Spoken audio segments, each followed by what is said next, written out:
Olá, tudo bem? Eu sou a professora Jaqueline, eu sou a professora que ministro as aulas de Ciências e Geografia de algumas turmas da Escola Maria da Glória.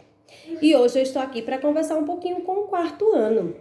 Quero dizer a vocês que estou morrendo de saudade, contando as horas para que tudo isso passe e a gente possa estar juntinhos novamente. Mas, nesse período de quarentena, a gente não vai perder conteúdo. A nossa comunicação agora será através dessas videoaulas. E eu conto com a presença e a colaboração dos pais nesse momento, pais e responsáveis, para que vocês possam acompanhar os vídeos com os filhos de vocês e dar um suporte na hora de realizar as atividades. Então, para a gente dar continuidade a tudo que a gente estava vivenciando em sala de aula, eu vou fazer uma revisão com vocês. E aí a gente, nas próximas aulas, dá continuidade ao nosso conteúdo de Ciências e Geografia. Então, vamos lá, vamos começar. Para uma revisão, hoje nós vamos falar um pouquinho sobre o quê? A cadeia alimentar. O que é a cadeia alimentar? A cadeia alimentar é um ecossistema onde um organismo precisa se alimentar do outro. Exatamente. A nossa cadeia alimentar sempre começa com um ser autótrofo.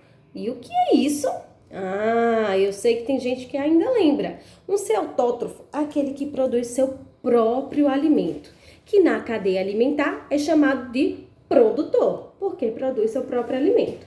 Então, os seres autótrofos produzem seu próprio alimento como? Através da fotossíntese. A fotossíntese é um processo que eles realizam para que seu metabolismo gere a energia que ele precisa para se manter vivo. Aí, vamos imaginar aí, quem pode se alimentar desse alface? O coelho. O coelho se alimenta do alface. Então, já que ele não produz seu próprio alimento, ele é chamado de heterótrofo, seres que não produzem seu próprio alimento. E aqui na cadeia alimentar, ele é chamado de consumidor, porque ele precisa de outro organismo para se alimentar. Quem é que pode se alimentar deste coelho? A cobra. Então, a cobra também é um consumidor, porque ela se alimenta de outro ser. Quem é que vai se alimentar da cobra? O gavião. Exatamente, ele também é um ser consumidor, que ele precisa se alimentar de outro ser vivo. E aí o gavião não vai ter ninguém que se alimente dele e ele finaliza a nossa cadeia alimentar. Mas um dia ele vai morrer de velhice ou por algum outro motivo e aí vamos ver o processo de decomposição. Quem é que realiza esse processo de decomposição? Geralmente, os fungos e bactérias. Eles realizam o processo de decomposição para que possam se alimentar e trazer para o meio ambiente os nutrientes que estavam no gavião. Então, veja, nossa cadeia alimentar sempre começa pelo um produtor, ser que consegue produzir seu próprio alimento. Quem? O coelho que se alimentou do alface, a cobra que se alimentou do coelho e o gavião que se alimentou da cobra são chamados de consumidores, porque se alimentam de outro ser. E, por fim, os fungos e bactérias que vão se alimentar da carne do urubu são chamados de decompositores, porque vão fazer a decomposição do ser. E por que é chamado cadeia alimentar? Porque é um ciclo. Lembra que eu disse a vocês que o primeiro ser é o produtor, que produz seu próprio alimento? E como é que a planta produz seu próprio alimento? Realizando a fotossíntese, que é o processo que a planta realiza para poder se alimentar, né? Extrair a energia que é necessário. O que ela precisa para fazer fotossíntese?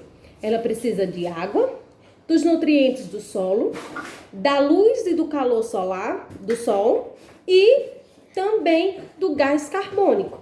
Então, ela junta todos eles, no seu metabolismo vai virar energia para si.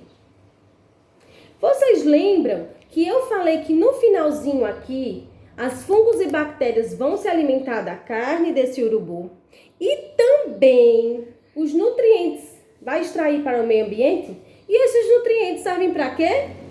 Para a planta realizar a fotossíntese. Então veja, é um ciclo. A planta realiza a fotossíntese, produz seu próprio alimento, o coelho se alimenta do alface, a cobra se alimenta do coelho, o gavião se alimenta da cobra e no final ele vai morrer e os fungos e bactérias vão extrair do urubu os nutrientes necessários para voltar para o meio ambiente, que é fundamental na hora da planta fazer a fotossíntese e o ciclo inicia novamente. Por isso que é chamado cadeia alimentar. Isso aqui é um exemplo de cadeia alimentar. Existem muitos outros, inclusive que a gente trabalhou em sala de aula.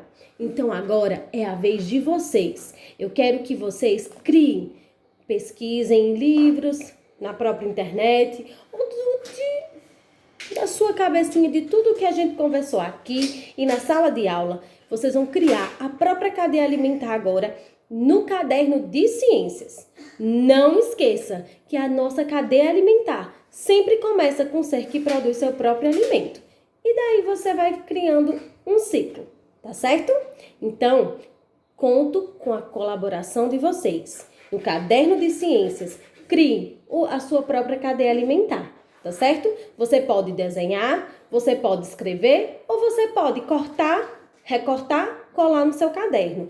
Ah, e outra coisa, faça como o meu exemplo. Vá dizendo aqui embaixo, ó, quem é o produtor, quem são os consumidores e quem são os decompositores da cadeia alimentar que você criar, tá certo? Conto com vocês. Um beijo e até a próxima aula.